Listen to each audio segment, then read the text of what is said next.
नमस्कार। इस वीडियो में आपका स्वागत है। आज हम सामान्य व्यवस्था सिद्धांत का अध्ययन करेंगे और इसमें यह समझने का प्रयास करते हैं कि व्यवस्था किसे कहते हैं। जैसा कि हमने पिछले वीडियो में बताया था कि आधुनिक राजनीतिक सिद्धांत के अंतर्गत बहुत सारी नई अवधारणाओं और बहुत सारी नई पारिभाषिक शब्दावली का निर्माण किया गया। आधुनिक राजनीतिक सिद्धांत की विभिन्न अवधारणाओं में सर्वाधिक महत्वपूर्ण और केंद्रीय अवधारणा है व्यवस्था की। इसे अंग्रेजी में सिस्टम कहते हैं और हिंदी में इसका सामान्य प्रचलित दूसरा नाम है तंत्र। हम व्यवस्था शब्द का प्रयोग अपनी दैनिक बोलचाल की भाषा में अक्सर करते हैं। शब्द सिद्धांत को भी हम सिस्टम को भी हम बार बार उपयोग में लेते हैं। हम अक्सर ये कहते हैं कि सिस्टम से चीजें काम नहीं कर रही हैं या कोई भी काम अभी तक मेरे सिस्टम में नहीं आया है। यह कुछ ऐसा अनावश्यक शब्द नहीं है। जब हम कहते हैं कि चीजें सिस्टम से काम नहीं कर रही हैं, तो यह उसी व्यवस्था की अवधारणा की तरफ इंगित करने वाली भाषा होती है जिसमें व्यक्ति यह कहना चाहता है कि चीजें व्यवस्थित नहीं है या ये जो सिस्टम है ये पूरी तरह से भी काम नहीं कर रहा है। इसका अर्थ ये है कि उस विशेष स्थिति के भीतर विभिन्न जो वस्तुएं हैं वो ठीक प्रकार से अंतः संबंधित नहीं है। इस तरह से जो व्यवस्था शब्द है वो एक बहुत महत्वपूर्ण शब्द है और आधुनिक राजनीतिक सिद्धांत में इसका अब बार बार प्रयोग होता है।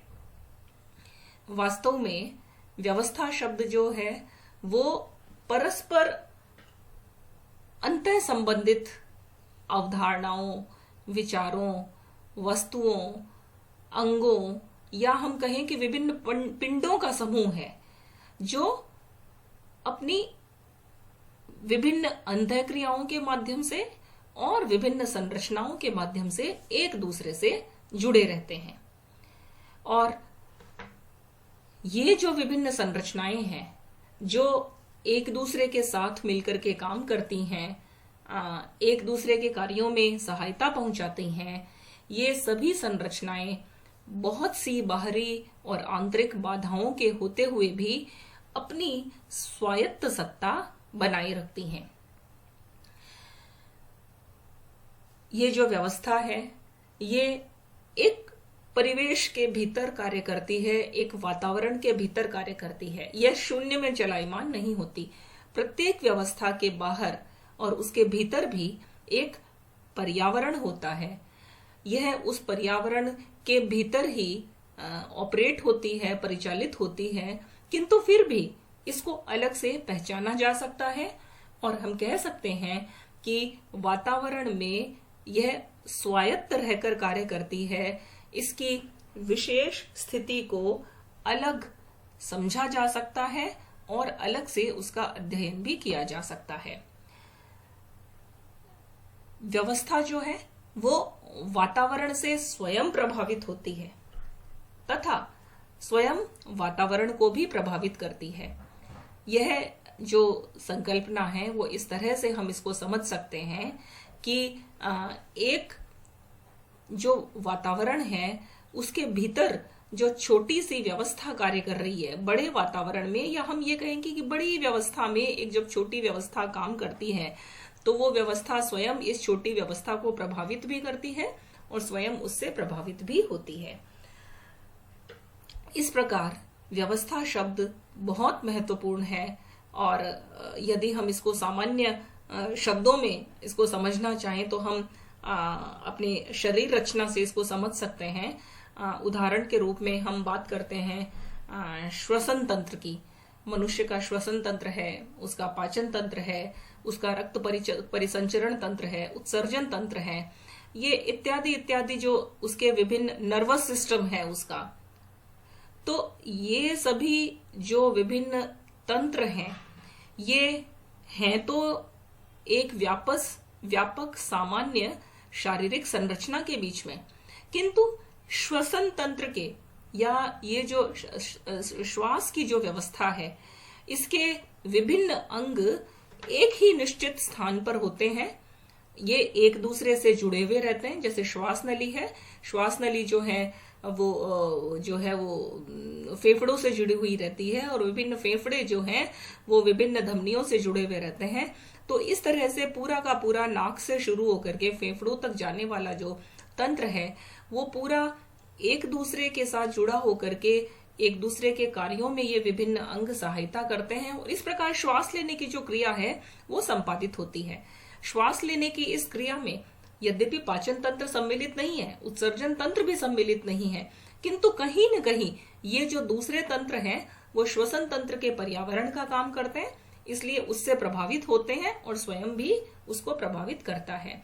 आकाश में हम अक्सर बात करते हैं सोलर सिस्टम की, तो जो सोलर सिस्टम है वो भी एक व्यवस्था है जिसमें सूर्य है और उसकी परिक्रमा करने वाले 9 ग्रह हैं, और प्रत्येक ग्रह के अपने कुछ उपग्रह हैं। तो यह एक बड़ा जो सूर्य का परिवार है, यह भी एक अपनी पूरे ब्रह्मांड में एक अपनी स्वतंत्र स्वायत्त सत्ता रखता है। जैसा कि हम देख ही चुके हैं कि प्रत्येक व्यवस्था जिस परिवेश में काम करती है वह वास्तव में एक और बड़ी व्यवस्था होता है, जिसे हम परिवेश कहते हैं। वह वास्तव में उस व्यवस्था से बड़ी एक व्यवस्था है, और उस व्यवस्था के लिए वह एक सामान्य व्यवस्था है। इस सामान्य व्यवस्था में अनेक उप व्यवस्थाएं कार्य करती होती हैं। जैसे यदि हम हमारे समाज की बात करें तो समाज एक सामान्य व्यवस्था है जिसमें बहुत सारी उप व्यवस्थाएं काम करती हैं, जिनमें राजनीति भी है, जिनमें धर्म नीति भी है, जिनमें अर्थ नीति भी है, जिसमें समाज व्यवस्था भी है, जिसमें शिक्षा भी है। ये सारी उप व्यवस्थाएं हैं, और ये सभी उप व्यवस्थाएं प्रत्येक दूसरी व्यवस्था के लिए एक पर्यावरण का कार्य करती हैं। और जो व्यवस्था, या हम यहाँ बात करें राजनीतिक व्यवस्था की, तो समाज के संदर्भ में राजनीतिक व्यवस्था एक उप व्यवस्था है, किंतु हम अपने विषय के दृष्टिकोण से जब राजनीति का अध्ययन करेंगे तो हमारे लिए यह एक परिपूर्ण व्यवस्था बन जाएगी, तो हम उसे राजनीतिक व्यवस्था कहेंगे। और इस राजनीतिक व्यवस्था के भीतर अनेक उप व्यवस्थाएं काम करती हैं। जैसे स्थानीय राजनीति, उसकी एक उप व्यवस्था है।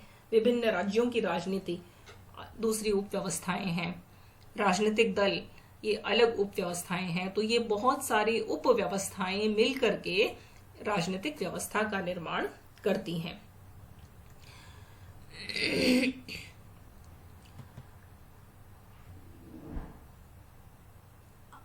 प्रत्येक व्यवस्था का एक केंद्रीय तत्व भी होता है। प्रत्येक व्यवस्था का एक निश्चित उद्देश्य है, और उस उद्देश्य को प्राप्त करने के लिए उस व्यवस्था के सभी अंग या उस व्यवस्था की सभी संरचनाएं परिचालित रहती हैं। उदाहरण के लिए हम शरीर की बात करें तो शरीर की जो संपूर्ण व्यवस्था है उसका केंद्रीय तत्व है प्राण या चेतना। इस चेतना के प्रकाश में ही संपूर्ण शरीर व्यवस्था कार्य करती है। जैसे यदि हम किसी समाज की धार्मिक व्यवस्था की बात करें तो धर्म व्यवस्था का जो केंद्र है, उसकी जो केंद्रीय सत्ता है वो है ईश्वर, और उस ईश्वर की अवधारणा के इर्द गिर्द सभी अन्य संरचनाएं, जिनमें मंदिर भी हैं, जिनमें विभिन्न प्रार्थना भी है, जिनमें ईश्वर के अलग अलग अवतार भी हैं, ये सभी जो चीजें हैं, सभी संरचनाएं हैं, वो धर्म व्यवस्था का एक भाग बन जाती हैं।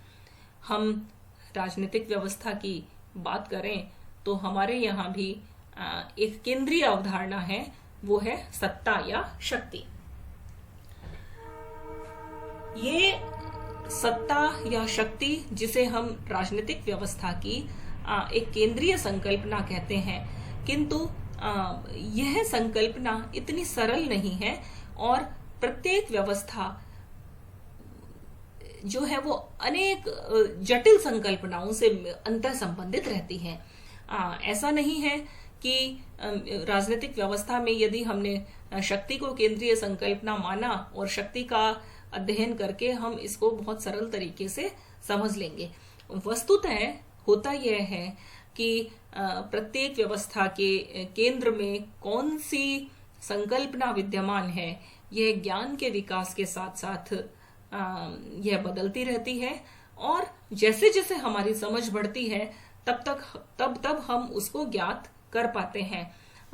हम बात करें प्राचीन काल में तो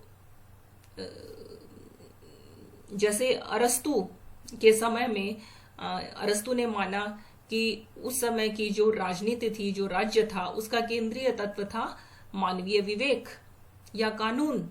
यानी कानून जो है वो राजनीति को परिभाषित करता है, वही राजनीति को परिचालित करता है।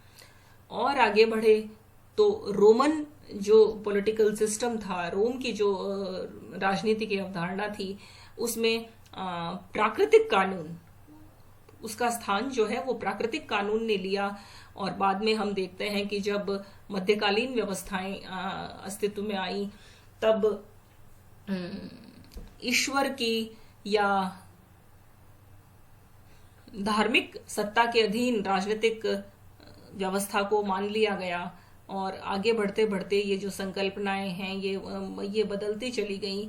और अभी हम जब द्वितीय विश्व युद्ध के बाद जब व्यवहारवाद के प्रकाश में यदि राजनीतिक व्यवस्था के केंद्रीय तत्व की बात करते हैं तो यहाँ भी बहुत सारी संकल्पनाएं हमें मिलती हैं। कुछ लोग ये कहते हैं कि शक्ति व्यवस्था के केंद्र में है, कुछ लोग ये कहते हैं कि भौतिक बल प्रयोग की जो है उसकी जो धमकी है, जैसा कि मैक्स वेबर ने कहा कि भौतिक बल प्रयोग स्वयं नहीं किंतु उसके प्रयोग करने की जो धमकी है वो राजनीतिक व्यवस्था की केंद्रीय शक्ति है। इसी प्रकार से लासवेल ये बात करते हैं कि जो कठोर वंचनाएं या जो सीवियर डेप्रिवेशंस हैं, एक राजनीतिक व्यवस्था में ही वो ताकत होती है कि वो किसी भी नागरिक के किसी भी बिलोंगिंग्स को, उसके पास जो कुछ भी है उससे व्यवस्था उसको वंचित कर सकती है। न्यायपालिका के अपने दंड की संरचनाओं के माध्यम से, पुलिस की संरचनाओं के माध्यम से, युद्ध के माध्यम से। तो ये कठोर भौतिक संरचनाओं जो है वो वंचनाओं की व्यवस्था है। डेविड ईस्टन जो है वो इसको मूल्यों के आधिकारिक विनिधान को इसको केंद्रीय तत्व के रूप में स्वीकार करते हैं। तो इस तरह से व्यवस्था में यद्यपि एक केंद्रीय तत्व जरूर होता है किंतु वह इतना जटिल है, अन्य संरचनाओं और संकल्पनाओं से मिलकर ये बहुत जटिल हो जाता है और उसको समझना सामान्यतः बहुत आसान नहीं होता। यदि हम व्यवस्था सिद्धांत के विकास की बात करें तो 1920 में जीव शास्त्री लुडविग वॉन बर्टलेनफी ने 1920 में व्यवस्था सिद्धांत का पहली बार प्रतिपादन किया था और उसके बाद से जीव विज्ञान से यह मानव विज्ञान में आया, मानव विज्ञान से यह समाजशास्त्र में आया और समाजशास्त्र से फिर 1960 के दशक में डेविड ईस्टन ने इसको राजनीति विज्ञान में व्यवस्थित रूप से इसका प्रयोग किया। गणितज्ञ W.R. एशबी ने 2 पुस्तकें लिखी 50 के दशक में। पहली पुस्तक थी डिजाइन फॉर अ ब्रेन जो 1952 में लिखी और दूसरी पुस्तक थी an introduction to the cybernetics, यह पुस्तक 1956 में आई थी। तो W.R. एशबी की इन 2 कृतियों से भी व्यवस्था सिद्धांत के संकल्पना पर व्यापक प्रकाश पड़ा। वस्तुतः जो विश्व में 2 महायुद्धों के कारण जो परिवर्तन आए थे और विश्व की परिस्थितियों में जो बदलाव आया था, और उन सब के कारण एक जरूरत महसूस की जा रही थी कि नई समस्याओं के संदर्भ में हमें ज्ञान को अब भिन्न भिन्न जो है वो टुकड़ों टुकड़ों में अलग अलग खेमों में नहीं देखा जा सकता, वरन विज्ञानों का एकीकरण होना चाहिए। खंड खंड ज्ञान के स्थान पर यदि एक ज्ञान की विधा में जो उपलब्धियां हैं, उन उपलब्धियों को अन्य ज्ञान में भी, अन्य विषयों में भी खुल करके प्रयोग करने की आवश्यकता है। इस प्रकार से जो समकालीन जो विचार था कि प्रत्येक विषय अपना अलग कठोर स्वायत्तता रखता है, उसके स्थान पर विज्ञानों के एकीकरण की और अंतः अनुशासनात्मक अध्ययन की आवश्यकता पर बल दिया जा रहा था। और वास्तव में यही विचार जो है वो व्यवस्था सिद्धांत की जड़ में भी था कि ज्ञान का जो कठोर विभाजन है वो समस्याओं के हल करने में बाधा उत्पन्न करता है, मानवीय ज्ञान की प्रगति में बाधा उत्पन्न करता है। और यह जो प्रवृत्ति है, यह 1950 के मध्य तक इसने एक बड़े आंदोलन का रूप ले लिया और प्रत्येक विषय में सामान्य व्यवस्था सिद्धांत को केंद्र में रख करके और विभिन्न अध्ययन प्रारंभ किए गए। इस व्यवस्था सिद्धांत की सबसे महत्वपूर्ण जो खूबी है वो ये थी कि व्यवस्था को केंद्र में रख करके सभी विषयों का एकीकरण बहुत आसानी से किया जा सकता था। अर्थव्यवस्था, समाज व्यवस्था, मानव व्यवस्था, विभिन्न प्राकृतिक विज्ञानों की व्यवस्थाएं, इन सब के केंद्र में यदि व्यवस्था सिद्धांत को रख दिया जाए तो इनके आपसी संकल्पनाओं के लेन देन में एक बहुत बड़ी सहूलियत हो सकती थी। इसी विचार के लोकप्रिय होने के कारण विभिन्न विषयों में इसको अपनाया गया और राजनीति विज्ञान में 1960 के दशक तक आते आते इसके बारे में एक व्यापक सहमति बन गई और डेविड ईस्टन वो पहला अध्येता बना जिसने राजनीति विज्ञान में सामान्य व्यवस्था सिद्धांत को स्वतंत्र रूप से स्थापित किया था। आगे हम दूसरे वीडियो में डेविड ईस्टन के व्यवस्था सिद्धांत की चर्चा करेंगे। धन्यवाद।